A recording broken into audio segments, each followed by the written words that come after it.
नमस्कार दोस्तों, जय हिंद जय भारत। मैं हूं CL Saini, CDRK Saini BEd classes में आप सभी का हार्दिक स्वागत है, अभिनंदन है।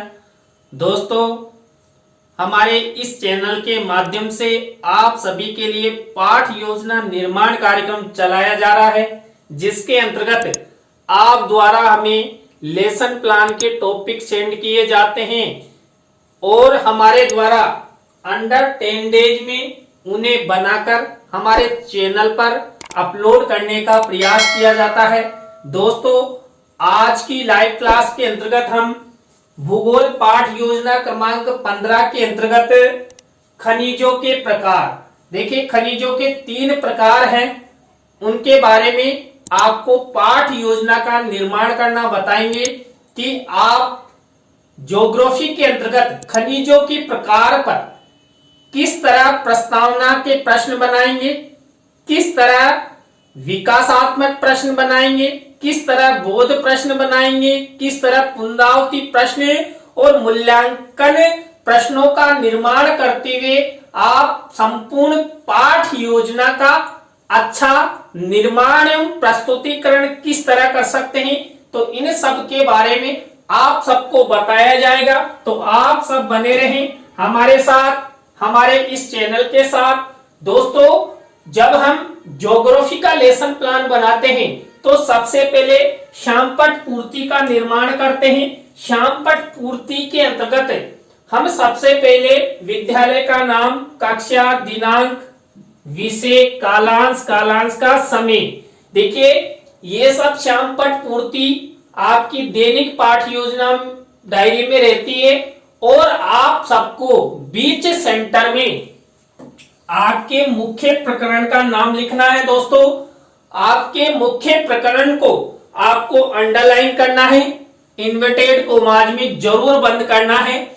यदि आप अपने टॉपिक को अंडरलाइन और इन्वर्टेड कॉमास में बंद करते हैं तो आपके पर्यवेक्षक द्वारा जब भी आपकी पाठ योजना की डायरी देखी जाए तो उसे तुरंत पता लग सके कि छात्र अध्यापक, छात्र अध्यापिका ने इस टॉपिक पर लेसन प्लान बनाया है। तो दोस्तों, आप अपने मुख्य प्रकरण को अंडरलाइन और इन्वर्टेड कॉमास में जरूर बंद करें। दोस्तों, श्यामपट्ट पूर्ति के बाद हमें उद्देश्य, विशिष्टीकरण और अपेक्षित व्यवहारगत परिवर्तन की प्रक्रिया अपनाते हैं, फॉर्मेट बनाते हैं। तो यहाँ पर देखिए ये उद्देश्य, ये विशिष्टीकरण और अपेक्षित व्यवहारगत परिवर्तन का फॉर्मेट है। दोस्तों, इसके अंतर्गत हम 6 उद्देश्यों का निर्माण करते हैं। इन उद्देश्यों और हमारे मुख्य प्रकरण का ध्यान रखते हुए हम विशिष्टीकरण और अपेक्षित व्यवहारगत परिवर्तन बनाते हैं। दोस्तों, यहाँ पर ज्योग्राफी के लेसन प्लान में हमारा पहला उद्देश्य होता है ज्ञान। अब यहाँ पर ज्ञान से रिलेटेड ये 1 से 2 विशिष्टीकरण और 2 से 3 अपेक्षित व्यवहारगत परिवर्तन बनाए जाते हैं। दोस्तों, इसी तरह अवबोध उद्देश्य से रिलेटेड ये 1 से 2 विशिष्टीकरण और 2 से 3 अपेक्षित व्यवहारगत परिवर्तन बनाए जाते हैं। इसी तरह दोस्तों, ज्ञानोपयोगी उद्देश्य से रिलेटेड ये 1 से 2 विशिष्टीकरण और 2 से 3 अपेक्षित व्यवहारगत परिवर्तन बनाए जाते हैं। इसी तरह दोस्तों, आपको आपकी दैनिक पाठ योजना डायरी में कौशल उद्देश्य से रिलेटेड ये 1 से 2 विशिष्टीकरण और 2 से 3 अपेक्षित व्यवहारगत परिवर्तन बनाना है। दोस्तों, इसी तरह आपको अभिरुचि उद्देश्य से रिलेटेड ये 1 से 2 विशिष्टीकरण और 2 से 3 अपेक्षित व्यवहारगत परिवर्तन बनाना है। दोस्तों, आपको आपकी दैनिक पाठ योजना डायरी में इसी तरह अभिवृत्ति उद्देश्य से रिलेटेड ये 1 से 2 विशिष्टीकरण और 2 से 3 अपेक्षित व्यवहारगत परिवर्तन बनाना है। तो दोस्तों, यहाँ पर हमने उद्देश्य, विशिष्टीकरण और अपेक्षित व्यवहारगत परिवर्तन का फॉर्मेट अपनाया। यहाँ पर हमने हमारे उद्देश्य और हमारे मुख्य प्रकरण का ध्यान में रखते हुए 1 से 2 विशिष्टीकरण और 2 से 3 अपेक्षित व्यवहारगत परिवर्तन बनाए। दोस्तों यहां तक की प्रक्रिया के बाद आपको नेक्स्ट प्रक्रिया के रूप में कक्षा शिक्षण सहायक सामग्री का कॉलम बनाना है।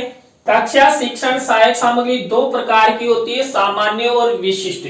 देखिए सामान्य शिक्षण सहायक सामग्री तो हमें रेडीमेड मिल जाती है, लेकिन जो विशिष्ट शिक्षण सहायक सामग्री होती है उसका निर्माण हमारे द्वारा किया जाता है, जिसके अंतर्गत हम हमारे मुख्य प्रकरण से रिलेटेड चार्ट, चित्र, मॉडल, प्रतिकृति आदि का निर्माण करते हैं। दोस्तों यहां पर जो हमारा मुख्य प्रकरण है खनिजों के प्रकार, इस टॉपिक पर हम चार्ट और चित्र का प्रयोग करेंगे। इसी तरह दोस्तों आपको कक्षा शिक्षण सहायक सामग्री के कॉलम के बाद पूर्व ज्ञान का कॉलम बनाना है। पूर्व ज्ञान के कॉलम के बाद आपको शिक्षण बिंदु का कॉलम बनाना है। देखिए दोस्तों यहाँ पर जो शिक्षण बिंदु का कॉलम बनाया जाता है, इसके अंतर्गत जब हम पाठ प्रस्तुतिकरण अपनाते हैं वो टीचिंग पॉइंट लिए जाते हैं और वो टीचिंग पॉइंट हमारे मुख्य प्रकरण से रिलेटेड होते हैं। हमारा मुख्य प्रकरण है खनिजों के प्रकार। अब खनिजों के 3 प्रकार होते हैं, तो तीनों प्रकार हमने यहाँ पर टीचिंग पॉइंट के रूप में ले लिए। तो 1, 2, 3 यानी धात्विक खनिज, अधात्विक खनिज और ऊर्जा खनिज। टीचिंग पॉइंट के कॉलम के बाद आपको विधि प्रविधि का कॉलम भी बना देना है। दोस्तों यहाँ पर ज्यादातर प्रश्नोत्तर विधि और व्याख्यान विधि चलता है, तो इस तरह आपको यहाँ तक की प्रक्रिया अच्छे से निर्माण करनी है।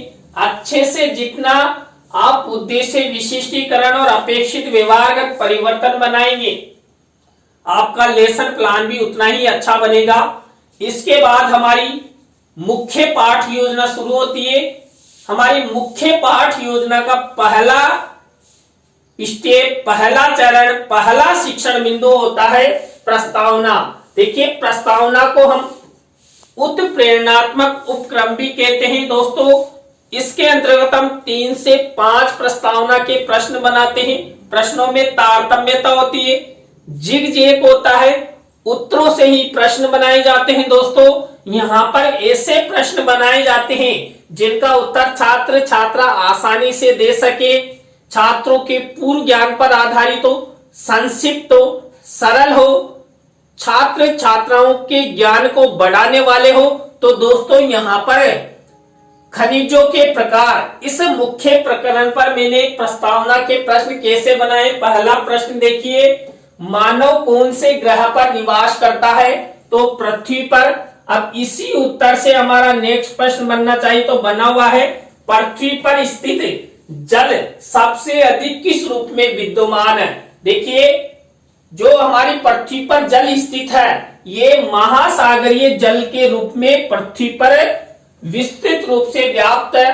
तो यहाँ पर जो ये उत्तर मिला, इसी उत्तर से हमारा नेक्स्ट प्रश्न बनेगा, सागरों, महासागरों में यातायात के साधनों के रूप में किनका प्रयोग किया जाता है? देखिए हम जब सागरों और महासागरों में किसी सामान को ले जाना है, लाना है या यात्रा करनी है, तो हम जहाजों का प्रयोग करते हैं, यानी जलयानों का या बोटों का प्रयोग करते हैं। अब इसी उत्तर से हमारा नेक्स्ट प्रश्न बनेगा, एक छोटी सुई से लेकर एक बड़ी इमारत या फिर एक बड़ा जहाज आदि निर्माण में किसका प्रयोग किया जाता है? खनिजों का। देखिए खनिज धात्विक, अधात्विक होते हैं, तो उनके माध्यम से इमारतों का, सुई, जहाजों आदि का निर्माण होता है। तो ये उत्तर मिला। अब इसी उत्तर से हमारा नेक्स्ट प्रश्न बनेगा, खनिजों के प्रकारों के बारे में आप सब क्या क्या जानते हैं? तो ये अंतिम प्रश्न समस्यात्मक हो गया, उत्तरों से प्रश्न बनाया गया, प्रश्नों में तारतम्यता है, जिग जैग है और सरल से कठिन की ओर शिक्षण सूत्र का प्रयोग किया गया है। दोस्तों यहाँ पर देखिए सबसे महत्वपूर्ण प्रस्तावना के प्रश्न होते हैं, तो आपको इस तरह ये प्रस्तावना के प्रश्न बनाना है। इसके बाद हमारा सेकंड शिक्षण बिंदु, सेकंड स्टेप आती है उद्देश्य कथन। देखिए उद्देश्य कथन को पाठ्याभिसूचना भी कहते हैं। दोस्तों यहाँ पर हमारे मुख्य प्रकरण से रिलेटेड छात्र छात्राओं को पाठ्याभिसूचना प्रदान की जाती है। तो यहाँ पर बच्चों आज हम सब खनिजों के प्रकारों के अंतर्गत धात्विक, अधात्विक और ऊर्जा खनिजों के बारे में विस्तार पूर्वक अध्ययन करेंगे। तो आप सब बने रहें हमारे साथ, हमारे इस चैनल के साथ। और दोस्तों, यदि आप हमारे इस चैनल पर पहली बार आए हैं तो हमारे इस चैनल को सब्सक्राइब जरूर करें और पास ही बने बेल आइकन को जरूर दबावें। देखिए दोस्तों, यहाँ पर जब उद्देश्य कथन किया जाता है तो हम छात्र छात्राओं को चित्र दिखाकर भी उद्देश्य कथन कर सकते हैं। यदि आप चित्र दिखाकर उद्देश्य कथन करते हैं तो आपको शिक्षण सहायक सामग्री में इस तरह ये चित्र मिनिएचर के रूप में लगाना है। तो इस तरह आपको ये उद्देश्य कथन करना है। दोस्तों, जितने अच्छे आप प्रस्तावना के प्रश्न बनाते हैं, जितना अच्छा उद्देश्य कथन करते हैं, छात्र उतना ही आपके पाठ के प्रति रुचि जागृत करते हैं, सक्रिय होते हैं, क्रियाशील होते हैं। तो ये हमारी 2 स्टेप हुई। 3rd नंबर की हमारी स्टेप आती है पाठ प्रस्तुतिकरण, लेसन प्रेजेंटेशन। इसके अंतर्गत हम 3 टीचिंग पॉइंट लेकर लेसन प्लान का निर्माण करते हैं। दोस्तों, तीनों टीचिंग पॉइंट मैंने आपको पहले बताई दिए। तो यहाँ पर पहला टीचिंग पॉइंट हमने लिया है धात्विक खनिज। अब ये धात्विक खनिज, इसी टॉपिक से रिलेटेड हम ये विकासात्मक प्रश्न उत्तर बनाएंगे। तो हम 3-4 जो भी हम विकासात्मक प्रश्न उत्तर बना सकते हैं उतने हम बना सकते हैं। तो ये मेरे द्वारा 3 विकासात्मक प्रश्न उत्तर बनाए गए हैं। विकासात्मक प्रश्न उत्तरों के बाद इसी टॉपिक से रिलेटेड हम छात्र अध्यापक छात्र अध्यापिका कथन करेंगे। ये छात्र अध्यापक छात्र अध्यापिका कथन हुआ दोस्तों। अब ये जो छात्र अध्यापक छात्र अध्यापिका कथन किया गया है ये पूरा धात्विक खनिजों से रिलेटेड है।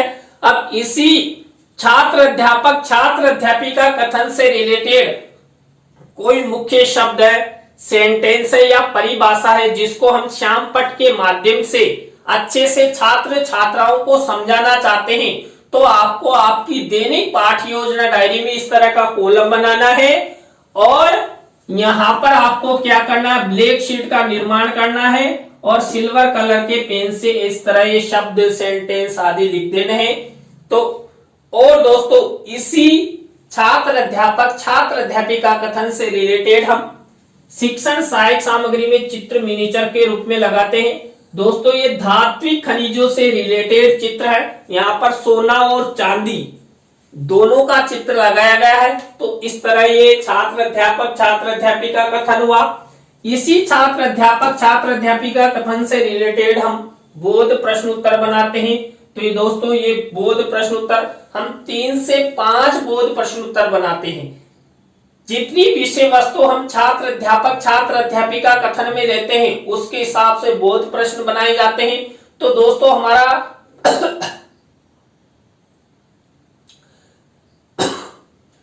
पहला टीचिंग पॉइंट कंप्लीट हो चुका है। पहला टीचिंग पॉइंट हमने धात्विक खनिज लिया था। तो इस तरह ये पहला टीचिंग पॉइंट हुआ और यहाँ पर हमने सबसे पहले वही विकासात्मक प्रश्न उत्तर छात्र अध्यापक छात्र अध्यापिका कथन और बोध प्रश्न बनाए। दोस्तों, इसी तरह हमारा दूसरा टीचिंग पॉइंट शुरू होगा। दूसरा हमारा टीचिंग पॉइंट है अधात्विक खनिज। देखिए, अधात्विक खनिजों से रिलेटेड ही दोस्तों हम क्या करेंगे, विकासात्मक प्रश्न उत्तर बनाएंगे। तो वही देखिए, ये 3 विकासात्मक प्रश्न उत्तर बना दिए गए हैं।